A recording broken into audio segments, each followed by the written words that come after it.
میں نے کچھ لوگوں کو دیکھا ہے اگر کوئی نیک کام کر لیتے ہیں نا تو پھر وہ کہتے ہیں چونکہ میں نے کیا لہذا ساری دنیا فوراً یہ کرے. آپ یہ کیوں نہیں سمجھتے کہ رب نے آپ کو توفیق دی ہے تو آپ عاجز ہو جائیں اللہ کے بندے, آپ عاجزی اختیار کریں. وہ کہتے ہیں چونکہ میں کرتا ہوں لہذا میں اب اتنا بڑا آدمی ہوں تو فلانے فلانے فلانے فلانے بندے تو ٹھیک ہی نہیں.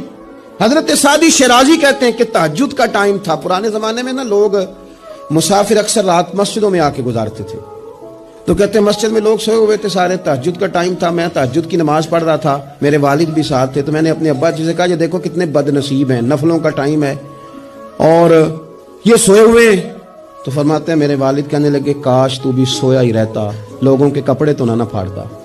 او خدا کے بندے اگر تو نے پڑھی ہے تو تیرا اور رب کا رشتہ ہے, اس کی بنیاد پر تو دوسروں کو حقیر جاننے لگ گیا. علم پڑھے دا مان نہ کریے ماتا کی میں پڑھیا, او جبار کہار کہاوے متے روڑ دے میں دودھ کڑیا.